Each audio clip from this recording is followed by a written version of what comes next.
Hello beer tubers and welcome to another beer review with me, Peter, the master of hoppets. Today joined by... Plymouth. Yes, and today, of course, reviewing more beer with the new gear. We actually have all the gear set up right now, except the microphone. Yeah. Which is still in shipping. But we're still using the lav mic.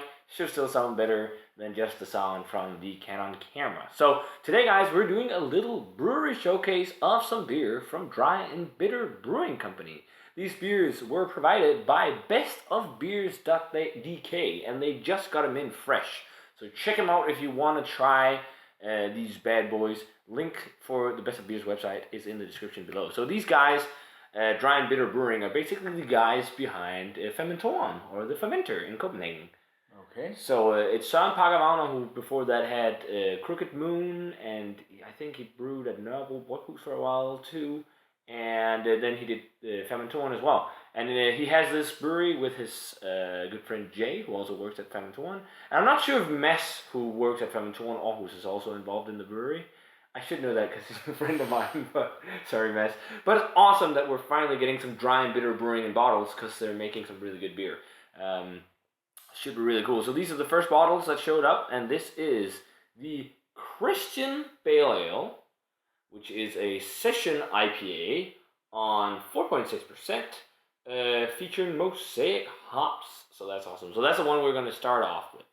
And yeah, the other one is the Hobo Chic, or Hobo Chic, which is their double IPA on 8% made exclusively with citra hops. So tropical fruity hops, which is awesome. Should be really good. So yeah, we got the Christian Bale Ale. It's so cool that they made a reference to. Peter, do you like Hugh Louis in the news? I'm just trying to fit in. Cool. What is it? He says like, my pain is constant and sharp, and I wish for it to be inflicted on others. I think it's from American Psycho, right? Yeah, it is. But no, Christian Bale Ale.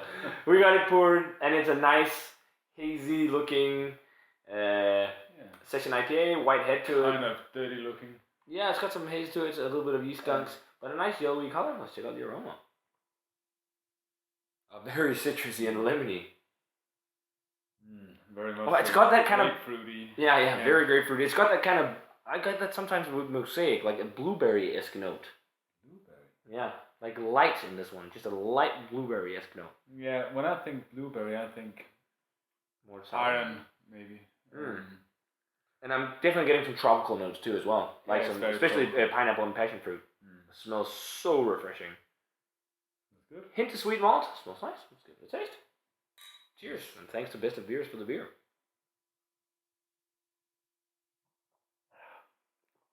I could drink this by the bucket. That's pretty nice.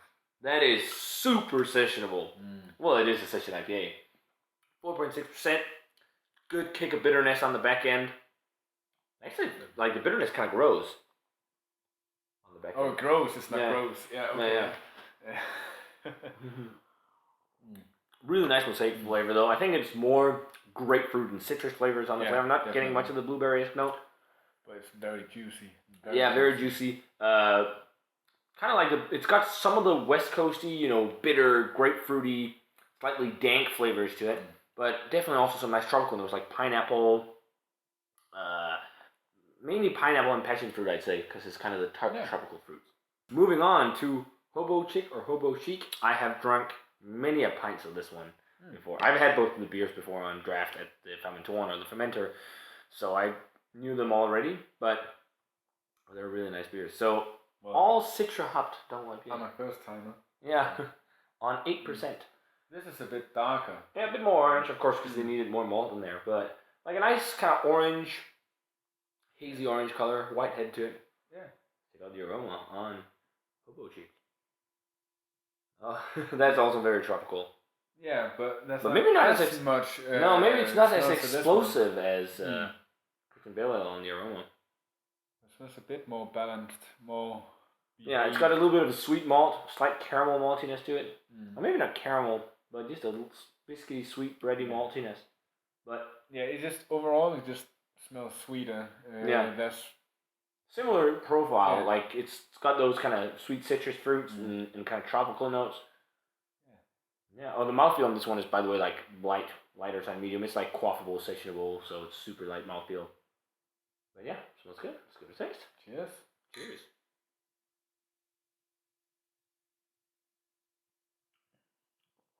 Well, the first thing I notice is the mouthfeel. Yeah, the mouthfeel is 10 times huger than on the other one.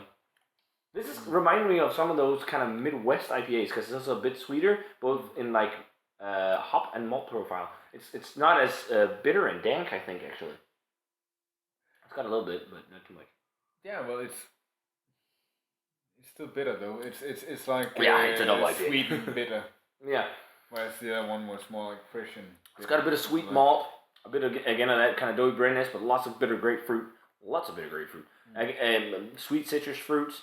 Maybe more so mango on this one as for tropical fruits, where the other one's more tart tropical fruits. Yeah, maybe.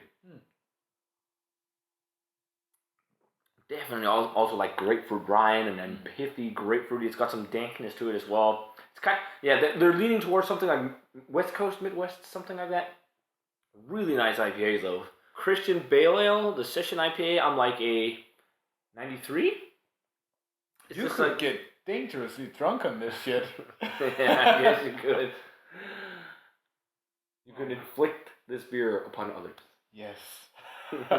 Well, no, It's yeah. like a So date rape beer. I'm a 93 on Christian Bale Ale, and then probably like 94 on Hobo Chic. Yeah. I think I like this more, even though this seems a bit more juicy, but I just like the mouthfeel more on this one, and like it has a little more explosive hop flavor. Yeah, definitely. Well, I'm 95 on this one, I think, because that is just dangerous. Yeah. And Christian Bale, it's good. So that's probably a 92. Okay, guys. So yeah, that does it for the review of the Dry and Bitter Brewing Christian Bale Ale. And I already saw that they're doing like different versions of it with different hops. So like a Amarillo version and whatnot, which is pretty cool.